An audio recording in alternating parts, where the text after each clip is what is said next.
the all-new Apple M1 Mac Mini. I went ahead and picked up one, and my experience so far has been interesting, to say the least.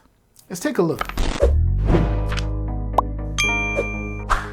So last month, I decided to go ahead and upgrade my workspace, specifically my computer, actually. I went from my good old 2015 iMac here to one of the new M1's Mac Minis. Now, I had been using my iMac since, I want to say 2008, about mid-2018. And it's always been kind of like my everything computer.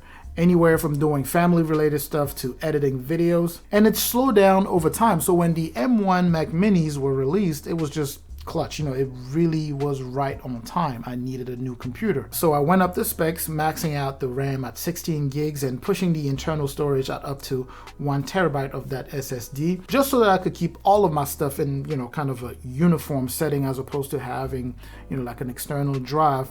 And also I needed a monitor because, obviously a Mac Mini is a different setup compared to an iMac that already comes, with the machine, the monitor and the actual computer already in it. It was a pretty simple package. So what you actually get is literally the Mac Mini and the cord. That's pretty much it. Then I grabbed this Alienware monitor from a very good buddy of mine. And the plan has been to get this monitor for a computer that I'm planning to build. But for now, I'm using the Mac Mini with it. The computer itself, the Mac Mini itself is very straightforward. It's a very clean look. It just looks like the previous generation Mac Mini. And you have all of your ports on the back here, including 2 Thunderbolt ports, 2 USB Type A, an HDMI port, an Ethernet port, and also a headphone jack. And I kind of went all out and also grabbed the new Magic Keyboard 2 and also a Magic Pad 2. You may have watched my review video on those already. My experience with the M1 Mac Mini so far has been good and bad, but let me start off with the good already, right? So we're going to talk performance.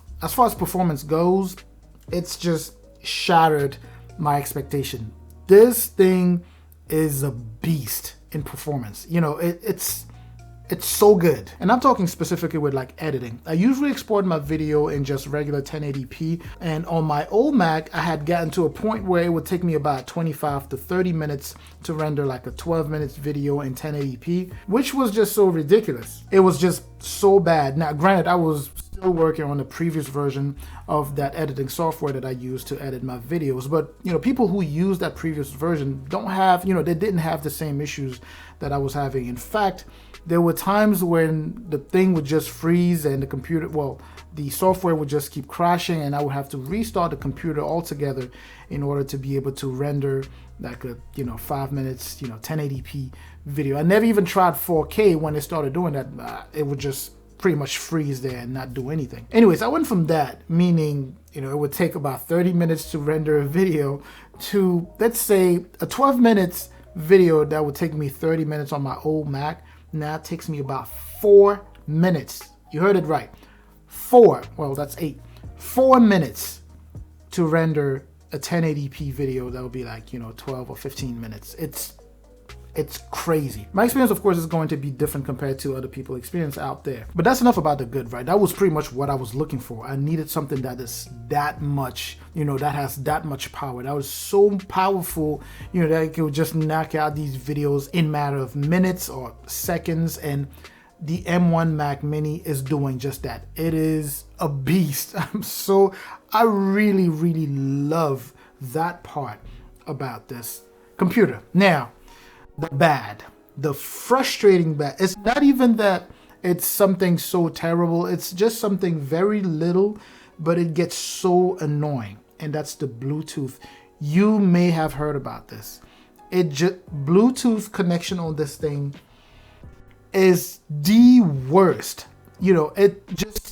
I cannot keep a connection on this thing. I've been having such a hard time trying to keep a steady connection, a steady Bluetooth connection on this computer, whether it's the keyboard, and I'm talking specifically keyboard. I usually, when I edit my videos, I would just use my wired headphones. I'm talking my keyboard, the Magic Keyboard 2, the Magic Pad 2, and the Magic Mouse 2.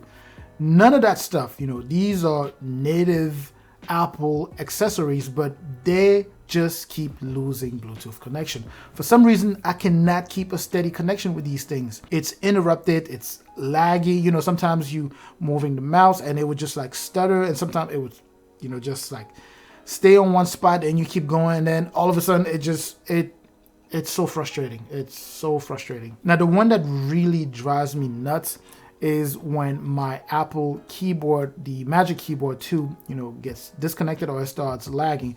You could be typing and the cursor is just sitting on one spot and nothing happens. After a few seconds, everything you were typing, well, maybe not even everything, it starts like from the middle of what you were typing. So if you were typing a sentence, it starts in the middle of that sentence and it just gets everything else. It's really, really frustrating. Now, I did some research and, you know, watched some videos, and people were saying that they were able to fix that by upgrading to the latest firmware, which is what I did. You know, I upgraded my software and that kind of fixed it. It kind of happens maybe once a day now, but the one that's really constant is just the Magic Mouse 2.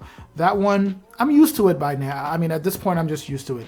Every 45 minutes to about an hour, it just disconnects and I just have to wait for however 10, 15, 20 seconds, however long it takes to connect. So, and since I have both the mouse and also the trackpad there, when the mouse disconnect, I just switch over to the trackpad and I start using it. And you shouldn't have to do that, right? Like spending all this money for this computer, you shouldn't have to do that. But apparently it's just an issue that's there and everyone is experiencing it, and there's not much you could do about it. You could maybe return your computer if you want, I guess, but I just don't want to return it, right? So I'm kind of just living through that. So as far as my experience goes, you know, I have mixed feelings about this thing. Performance, out of this world. This is hands down the best computer I've ever used in my life. It's so amazing. It is so fast. It's ridiculous. On the other hand, that Bluetooth situation is so frustrating. Again, it's not a major thing where it's just the Bluetooth, just that connection. It really, truly gets to me. Either way, I hope you found this informative, and if you are in the market for this computer, keep in mind that this is not an isolated incident. This is almost everyone who owns this computer is experiencing Bluetooth issues. So if you buy one, you are likely to experience it. So just, prep yourself and get ready for that. Anyways, thanks again for watching this video. Of course, don't forget to like, comment. I'm going to catch you in the comment section like I always do. And I'm also going to catch you in the next video. And as always, of course, please stay safe out there.